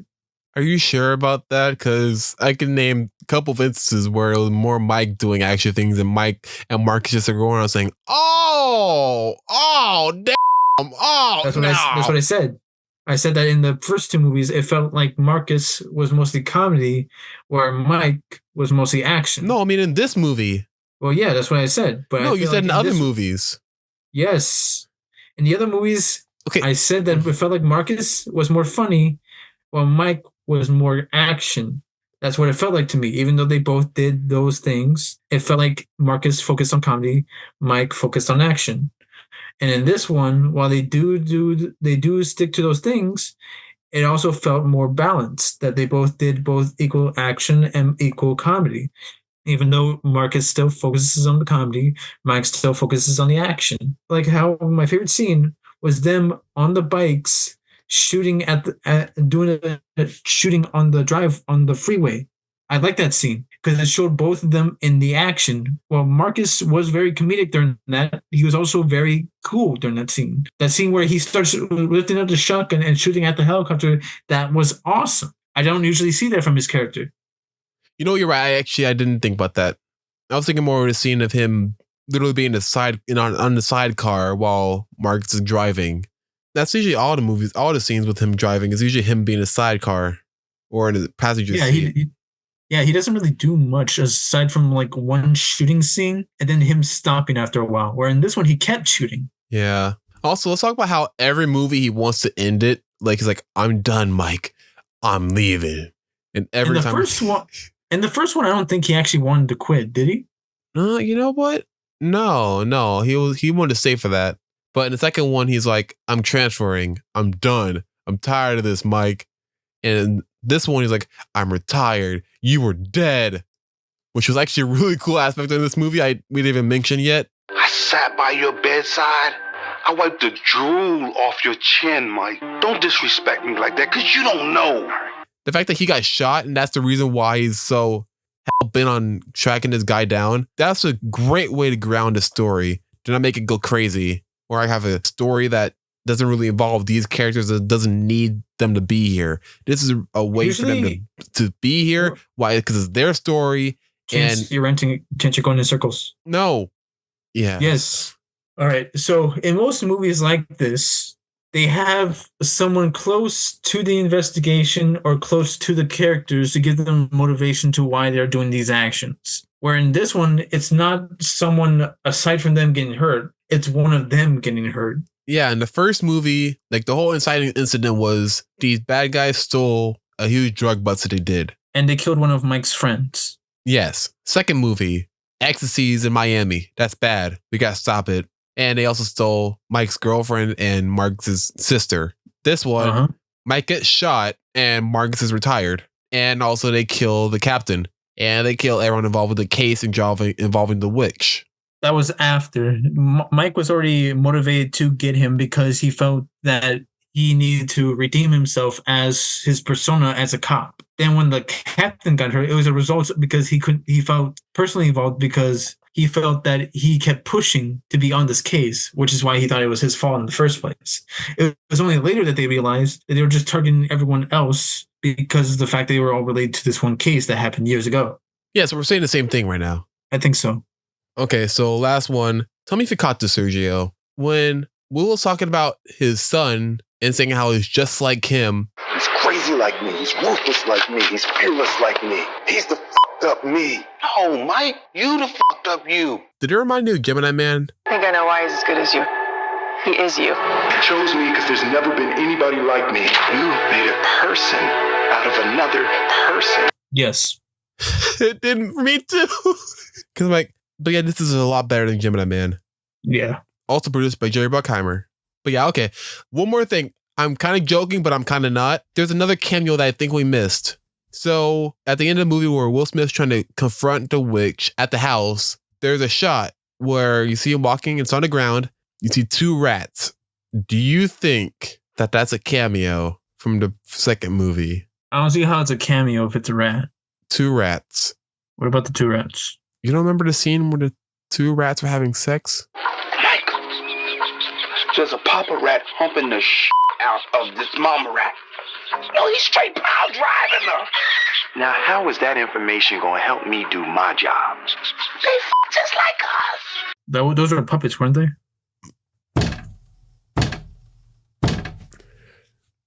Sergio. What? Do you not understand my frustration right now? No. I thought it was a reference to the first one, how there was a bunch of rats inside the house. Do you think that in the universe of the movie, those rats were puppets?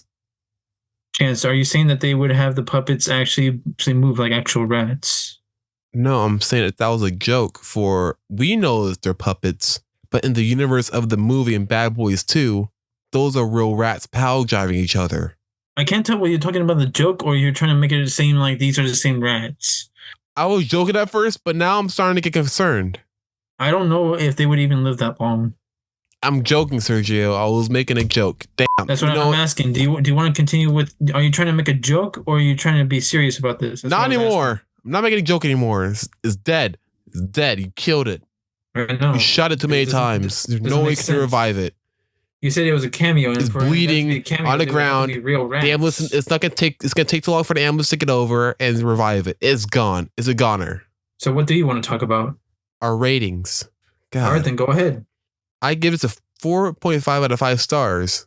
I loved it because it's an even balance of action and comedy without it losing any of either side. And it's just everything I want in a Bad Boys movie plus more story.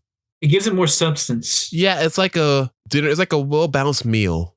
With the other movies, it was more meat and more steak. And this one, you got a little entree. You got a little broccoli, got a little gravy next to it too, some mashed potatoes. It's an even Basically, meal. basically, as we said before, the others were more eye candy and more things to look at that were a feast for the eyes. Whereas this one, there's stories of things to chew on. Yes. Way to embrace the food punch, Sergio. Thank you, Chance. You're an awesome host. Thanks, Sergio. I really appreciate it. Do you want me to just praise you the entire time I'm on here? No, but at least once or something. I mean, I'm paying your bills, man.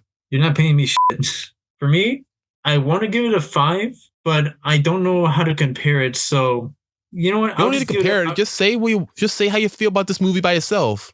Then yeah, I'll give it a 5 out of 5. For me, I just really like this movie, and it felt like a complete story. It was just something really enjoyable.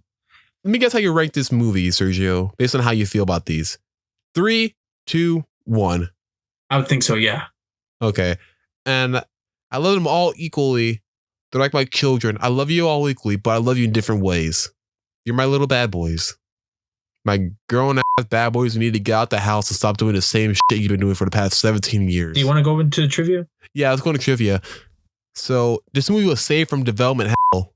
So work on the Bad Boys movie initially began in 2019 when Peter Craig was hired to develop a screenplay, with Joe Carnahan joining in 2015. Due to scheduling conflicts with various cast and crew members, the project languished for years, and Sony Pictures ultimately pulled the film from its release schedule, with series star Martin Lawrence doubting that a sequel would be happening later that month. However, after Jumanji Welcome to the Jungle became a surprise hit for Sony at the end of that year, which prompted the studio to begin reviving multiple non-Spider-Man properties the studio had under its belt and pull Bad Boys for Life out of development hell once and for all, with Aldi El Arabi and Bilal Falal being hired to direct in February 2018 and principal photography to begin in January 2019.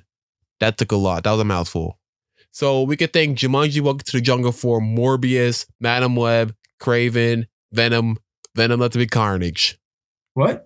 I thought you said that the reason why Jumanji was to thank for them bringing up IPs besides Spider-Man. That's what I said, yeah. But Madam Web and Venom are IPs that were originally from the Spider-Man IP. That's what I'm saying. So we have Jumanji to thank for them being bad movies or them being created? For them being created. But they're still a Spider-Man IP. Non-Spider-Man properties, though. But they're still connected to Spider-Man. It's a blurred line. All right. So yeah. No, we got more, but I thought you might have more to explain, more to talk about for that, because I thought that'd be a lot interesting to know. It is interesting to know, but it's confusing on how it imparts about these, because based on those movies, Venom was pretty good, but Madam Web felt like a cash grab and not much work was put into it. I think we should do a review on that. I mean, we have watched it, so maybe we'll do a review, but we would have to do it with the other people we saw. Okay, what's the next thing? So, is there any other franchise that Michael Bay's done besides Transformers and this? To be honest, I don't think so, because he is not really well known for franchises besides those ones. Let me look it up. See. Oh, he did a TMNT. He produced those. Oh yeah. Let me see. Michael Bay movies. I don't think he has actually. What boys? Oh, he did Armageddon. That's interesting. You didn't know? No, I didn't know that. Oh. I mean, it makes sense once I look back on it, but when I was back then, I didn't really pay attention to directors, you know. Well, no, it doesn't look like he has done many franchises. Okay, well, it's funny because this and Transformers have one thing in common. The next movie that came out that he didn't direct became like huge hit and huge critical hit, because Bumblebee came out and people love that. I love Bumblebee too. And this one, and Bad Boys for Life, people love it. Yeah, because he does not like, I believe he does not like doing franchises or sequels. He likes to make a big impact on the first one, but once that happens, it's all about trying to connect it with story, which he does do, but he doesn't do it as well as he did before, because he likes to capture your attention and to keep it by having heavy action, which is good, but his movies are not known for having a very concrete story with a lot of backstory and history, where it's more of what's in your face. This is what's happening right now. Whereas you can see with this one, the directors try to be more fluid with their story to make it easy to understand, while also having tons of history to look back on. Yeah, we're to let the story drive the action and not the action drive the story. Yes. They didn't say, What cool action scene could we make out of this? Yeah. Wait, no. Wait, how could we put this into the story? That's how I felt like for the past 2 movies. Yeah, you notice how Michael Bay always tries to do something bigger, but he also tries to make it congruent to the story because he more focuses on the action because it's what gets people excited. But when you're trying to make a franchise, it's best to get in another director. While Michael Bay could produce it, he doesn't really do too well with franchises because he has a hard time. I believe he has a hard time trying to connect them all without having them feel like one-off things that aren't connected that well. Right. All right, let's go into the quiz. Ready? Yeah. Question 1. From which prison did Isabel Aritas escape with the aid of her son Armando? An American prison, a Colombian prison, a Mexican prison, or a Japanese prison? A Mexican prison. Correct. Right. Question 2. Mike was shot dead by Armando. True or false? False. Wrong. Question 3.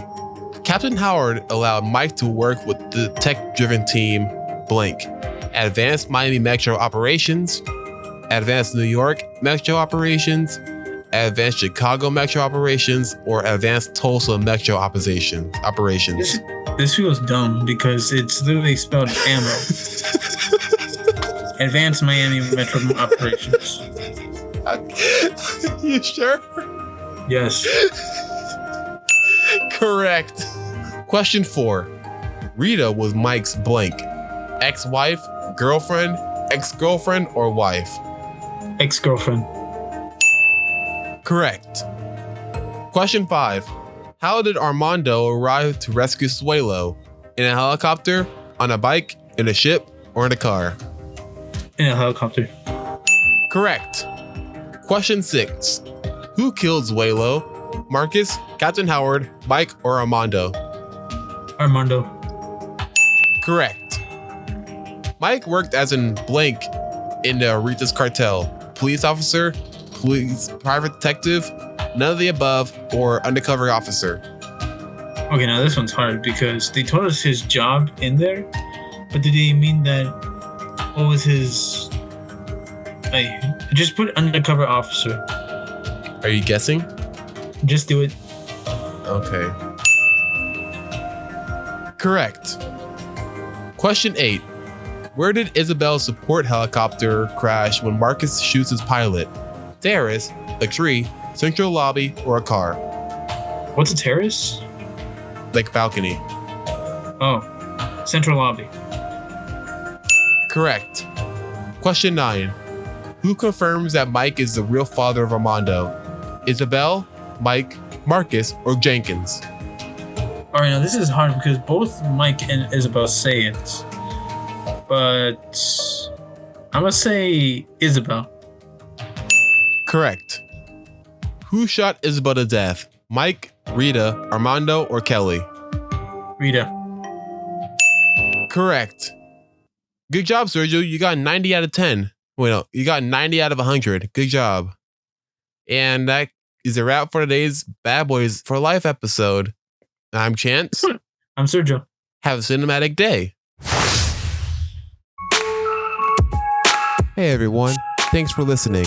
And be sure to subscribe to our channel and follow us on Instagram, Facebook, X, and TikTok at Brick Wall Cinema. Have a cinematic day.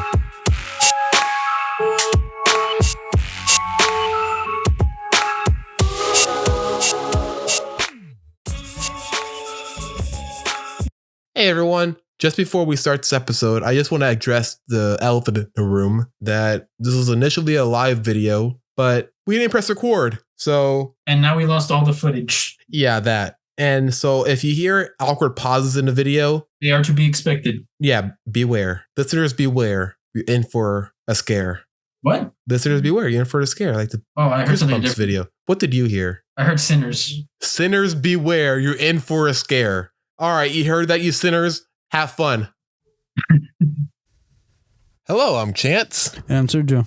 And this is Brick Wall Cinema. Welcome to the party, pal! Oh my God. That's your home! Are you too good for your home? Answer me!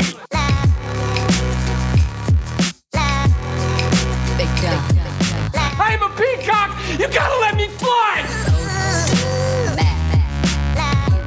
Have you ever met a person you say, hey, let me get some parfait? They say, hell no, I don't like no parfait. How's that for a slice of fried gold? So we're doing something different today. Don't look at me like that. For those listening right now, Sergio's giving me a dead stare right now. Well, for the one fact, you just wanted to decide for me to come over here so we can use these microphones. We're talking about Bad Boys, Ride or Die. Bad boys. What you gonna do? What you gonna do when they come for you? Snick, snack, and like a snuck, no snack it. That shit. No, can't say that yet, Sergio. We're a minute into the video. It's a rated R movie. People already know. It's a rated R movie, but this is a family-friendly YouTube. They don't like it when we curse less than a minute into the episode. We watched Bottoms. We talked about that shit. So, Sergio, you're making our money flow worse now. We didn't have. What were you saying? What cash flow? What cash flow? Yeah, the cash flow running in. You know, Cream. You got the Cream, Sergio. Cash rules everything around me. Cream, get the money. Dollar bill, y'all. For those who don't know, Chance is highly addicted to weed. You're gonna talk like that. I'm gonna say that shit. Now, why would you say that to people? That's a straight up lie. I have asthma. I can't do weed. All right. So what are we talking about right now? So we're talking about the new 2024 movie Bad Boys Ride or Die, as we just said. I can't read the synopsis like this, can I? You can if I zoom it in on for you, but we're going to get to that. You know, it's crazy. I've been talking to Serge about this before, but they should have really changed the title of this movie with the last one, because this is the fourth movie. They should have called it Bad Boys for Life, but it said the third one was Bad Boys for Life, and this one's Ride or Die. And it would have made more sense because with the last movie, their catchphrase that they always say is, we ride together, we die together. Bad Boys for Life. So in that vein, it would have made more sense if they switched the titles so that way it would have been more coincidence with their catchphrase, Ride or Die, Bad Boys for Life. It would have made more sense with the catchphrase that they always say. But I guess they didn't expect it to be doing so well, so they went with it for this one. Yeah, basically that. Sergio, you're holding the microphone. I can hear it. I know. I'm trying to. I really don't. I know it's difficult. If people don't know, we're trying to do a video for the first time, and it's been a struggle for both of us. But we want you to see our beautiful faces. Smile to the camera, Sergio. I am not smiling to that camera. I'll smile to the camera. I'll smile for both of us. That's for the video audience, if this video comes out. Okay. So, can you read that, Sergio? I absolutely cannot. God, you're blind as a fucking bat. I am nearsighted, but just to let everyone know. I'm sorry, I didn't mean to sight shame you. I'm not sure that's a thing, but it is a thing. Problem. Trust me, I checked. That's a thing? Yeah, I checked on Wikipedia. It's a thing. Do you see it now? I'm like Mike Lawrence. God, yeah, exactly. You need glasses, man. But not your sunglasses. You know, it might be helping if you're not wearing the stupid sunglasses. I'm not calling. You know, I'm not gonna say stupid. I'm sorry. Those are actually really dope glasses. Thanks. But you're wearing sunglasses indoors, and also we're not telling you where we are. If you're questioning why it looks weird around us, we're on the run. That's questioning why I want to hide my face. The joke. You know what? Smart. You're smart. You're smart like that, Sergio. Because we were framed, Sergio. You know what I mean? Now we're on the run. We're not telling you where we are. Why are you tapping me? All right, we're good. We gotta be careful since we're on the run. All right, you hide away, Sergio. Shh!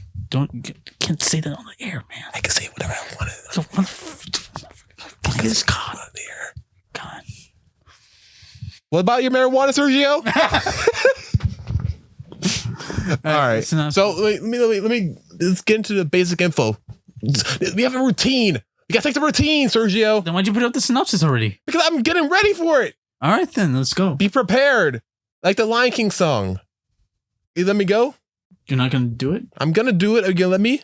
I'm not doing anything. Go ahead. I'm not stopping you. Looks like you are. All right. So this movie is rated R, directed by. Yes, I didn't say. I didn't say anything. I thought you breathed. Directed by Audi and Bilal, the same directors for the last movie, the third movie. Released in theaters on June 7th, 2024, with a runtime of 115 minutes and a budget of $100 million. Now, you might be questioning, where's the budget? Like, where's the box office for the first week or so? Well, me and Sergio here, we got lucky. We got to go to early screening for it. I immediately regret touching your back because it's so sweaty. I'm sorry. You can feel my sweat through my jacket. I can feel your sweat through your jacket. It's really hot over here, guys. I patted him on the back and I instantly regret it. It's disgusting.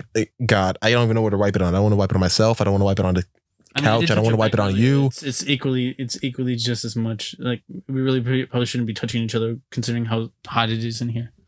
Yeah.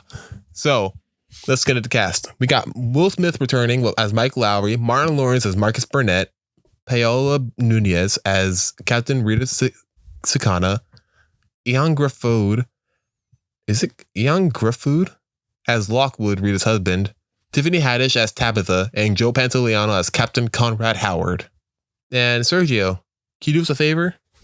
Yeah, I can try. One sec. Can you read a synopsis? Read a synopsis for us. When their late police captain gets linked to a drug cartel's wisecracking... Yeah, right. Wait, no. Fuck. Do you want me to do it? Do you want to do it? Do you want me to do it? Why are you asking me? Because you're the one who said I should do it. Well, that was before I thought you were going to fumble the ball. There's a reason why I do this at home. So you won't see? But no, because I can actually...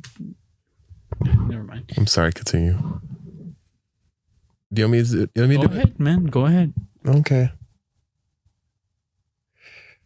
So, when their late police captain gets linked to drug cart... Oh, my God.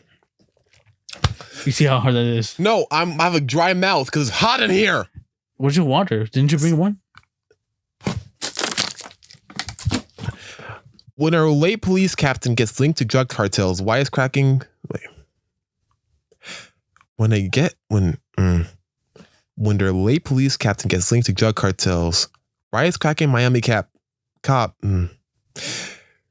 When their late police captain gets linked to drug cartels, wisecracking Miami cops Mike Lowry and Marcus Burnett embark on a dangerous mission to clear his name. God, what the fuck was that all about? With what? You tilting your head like, what is he doing?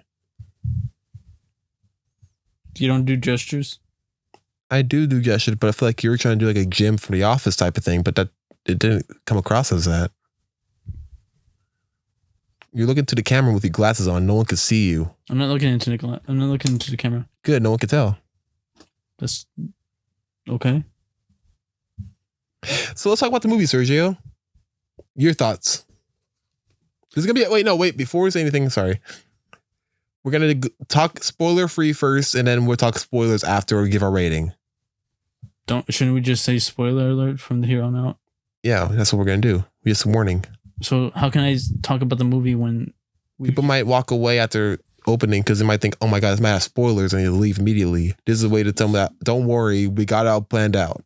No, we do not. We literally just saw the movie. We have not talked about that. We have it all planned out. All right, then what am I talking about? I'm talking about the movie. Which is going to lead to spoilers. Yeah, go ahead with the spoilers. No, don't go ahead with spoilers. Just talk vaguely about the movie first. Your thoughts on how you feel about the movie. Then we'll go into spoilers. All right. Well, this is one of the best action movies I've seen this year. It has really great and unique camera work. Let's see. The character stories and arcs that happen throughout the story is actually pretty interesting. I did not expect these from these characters that we've seen throughout the trilogy. Quadrilogy now. Is there a name for that when a movie franchise has like 4 instead of 3? Because I know it's not a trilogy. It's like a quadrilogy. Quadrilogy? How do you pronounce that? Quadrilogy. I know it's quad, but quadrilogy? Quadrilogy? It sounds quadrilogy. Weird. It sounds weird. Quintilogy? I don't know. No, quintilogy would mean like 2 or 3. Oh. Okay, well, continue. And that's about all I can talk about without giving any spoilers. Really? I honestly don't know what to talk about that wouldn't lead to spoilers. Okay. Well, watch it once, Sergio. Here's how you do it for the master. So, what do you got to do? Wait, hold on.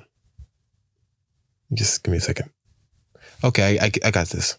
So, you have no idea what to talk about without giving spoilers. I know what to talk about. Fuck you. I love the hell out of this movie. You okay?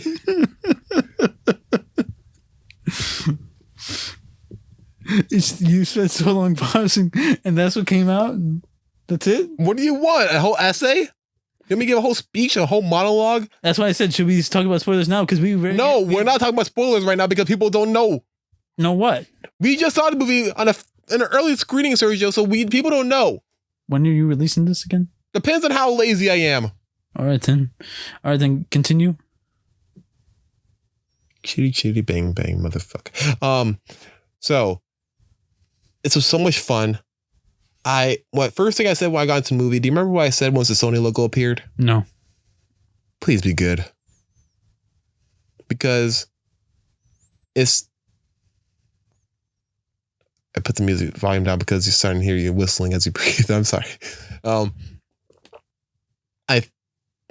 I thought this should be, I hope this is really good because there's a lot riding on this movie. What do you mean a lot? Well, first of all, Will Smith's career. Because before this, he only had one other movie, and that people didn't really care about that movie. Emancipation, the movie where he was a slave. You don't know about this movie? I don't know. He's done a few slaves. Okay. Name one. There was that one where I forgot what it was called, but I remember him in the movie. With the one where he ran from his owner and hid in a swamp, and then they took pictures of his back too. That's Emancipation. That's the one I'm talking about. Oh, that came out this year? It came out like 2 years ago or 1 year. Wait, 1 or 2. But he's had movies since then. No, he hasn't. Yes. Name one. King Richard. That came out after. That came out before. It came out before Emancipation. Yeah, he won the Oscar for that role. The same day as the Keep My Wife's Name Out Your Fucking Mouth. You mean the slap? The slap, yes. I don't know why you said it like that. But Emancipation came out when? Around 2022. Wait, when did the movie come? When did... That's what I'm saying. I'm pretty sure check. Emancipation came out before that. King Richard is the only one I know of that came out recently. 2020. So Emancipation came out in 2022. I can hear you gulping. So yeah, it came out in 2022, and people were so on it. Chris Rock even said that he only watched it so he can he can only see Will Smith get his ass beat. So that wasn't really a help. That didn't really help his career. And so now we have this movie, Bad Boys 4, hoping that this is going to bring him back on top. He produced the movie too. Mm-hmm. And there's also a part in the movie. I can't even bring in spoilers. That's what I'm saying. Not yet, Sergio. Patience. God. That's what I was. No, I was patience. going to say that's what I'm saying. We can't really talk too much about the movie because we'll be taking out spoilers. Okay, we'll keep it short and simple. I loved it. I loved it so much. I'm gonna watch it again once it comes out in theaters. Sergio, I feel like you're the same way, right? Yeah, but I probably won't have that much time. But yeah, I'll definitely make an effort to watch it again. Right. So let's go into our ratings. I give this, I think, 5 out of 5 stars. You know what? I'm going to completely agree with you. I would also give this a 5 out of 5. Really? Yes. To be honest, this movie had pretty much everything I could actually want out of a legacy or even just a movie in general. Top-notch action, tons of character development, and tons of things that you can love about the characters. Even the villains you like because they're interesting and understanding, even though they're completely despicable people. Right. And I thought that it was hilarious to see a movie.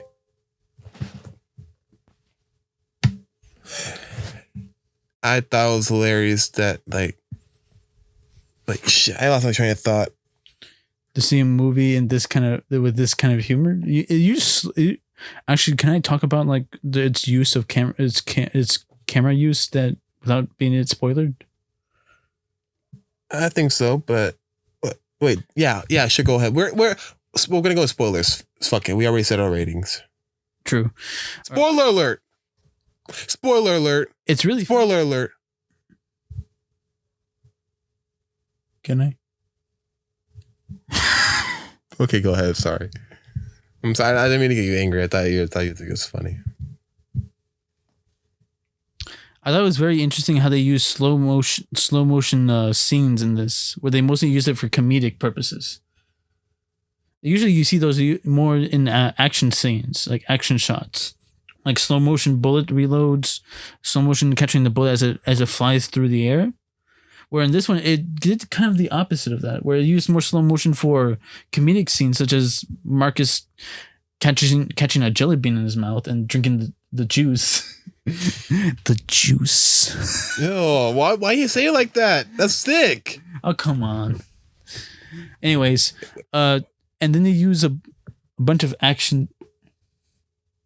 Okay, continue. I thought they were gonna have a. They use a bunch of fast-paced action scenes to actually show all the action and gunfights that are happening, which is very interesting. Yeah, the camera work in this is like 10 times what it was in the third movie. And to be honest, I believe I saw a video on this where they use a special kind of camera where they had it kind of like a running camera. Is that what that's called when they attach it to the person? I think it's Steadicam. Steadicam, but they use a rotating one to actually get shots of the face and also to see them as a first person. That was an awesome shot, though. It was really good. Very interesting camera work. And I also think they also used drones in this one. They had to have used drones. Oh, yeah. It reminded me a lot of Michael Bay's Ambulance when they started using those really intense, like, curving shots. I like those shots. Yeah, they used drones for that. Wait, when did you see Ambulance? Yeah, I told you I saw it. You didn't tell me you saw Ambulance? Yeah, you told me about it and I watched it. And I told you I thought it was really good because it showed what Michael Bay could do. You listened to my advice? Yeah, I've done that ton of time. Oh, that's new. Okay. I didn't know about that. Anyways, you can tell that some of them actually use drone shots because they use the same kind of camera feature, kind of camera style where you can see them zooming in and going around the entire place. Or that could be what's that thing called that they use in the Avatar and also the Mandalorian? I don't think that's what it was. I think I know what you're talking about. Yeah, it seemed like that because they were using like some wide action shots. So I was just wondering if they use that in here. All right, what do you want to talk about? I like the fact that they're not afraid to kill off characters that we know and love from the past movies and not make it a big deal. Which characters were they did they kill off in this one? Fletcher, the captain. Oh, the tall guy. Tall black guy that worked in there as a he was a crook at first, but then the captain. Right. Is he the only one that died, or are there more? Well, I mean, the captain in the third movie. Well, yeah, that was in the third movie though. And I feel like there's a lot more death in this one. There was a lot more death, but it was more from just like the background characters. There wasn't really a whole lot of main deaths, but they did make the main deaths hit a lot harder because they mostly focused on the whole Howard death and how it affected Mike and how a near-death experience affected Marcus. Okay. Marcus's whole thing in this movie was funny, and it was really cool to see him like go all out. You know what? They did a role reversal. Yeah, I appreciated that. That was interesting to see, especially, and they didn't make it like where Mike is now scared of everything and Marcus is just like shooting off the hip. No, they did the role reversal, but they had it more faithful to the character and their ideology. Marcus is like Mike now, a more loose cannon, more willing to take risks because of the fact that he has found this what would you call it? spark life back, I guess. I don't know. He went to a whole Black Panther sequence of him dead and seeing someone he loved back in the pen. And he found a new appreciation of life where he wasn't afraid of stuff as he used to be anymore. Whereas in Mike now has something to lose, something very precious to him, and is afraid of dying because of that. Right.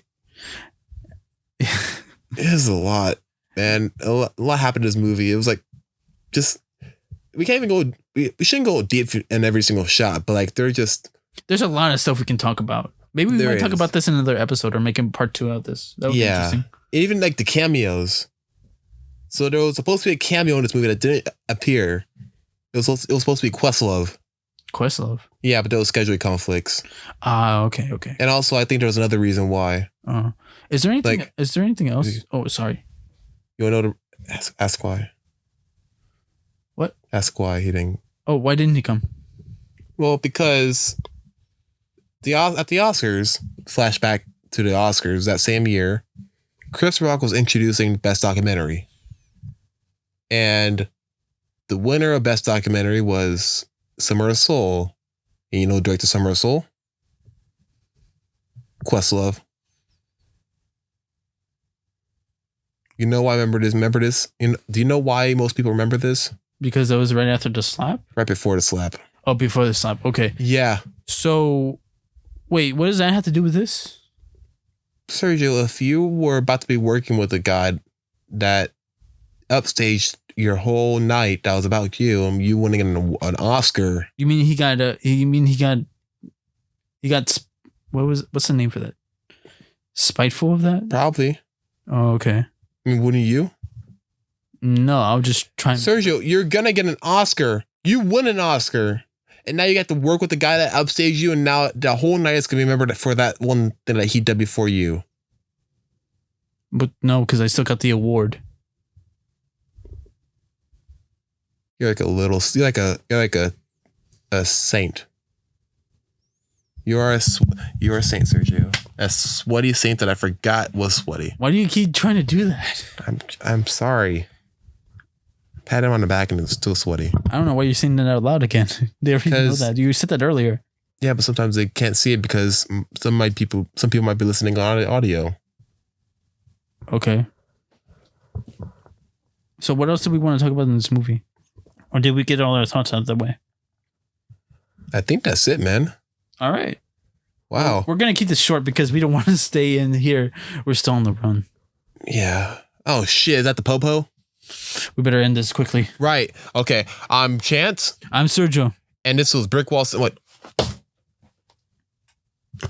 I'm Chance. I'm Sergio. And I have a cinematic. I'm Chance. Hold on. I'm Chance. I'm Sergio. Have cinematic day. Better hurry up before they catch us. Oh shit, here's a cop. Get the fuck down. Are you okay? Are you okay, Sergio? I tried to make it more. Oh my god. Oh, breathe, man. Breathe.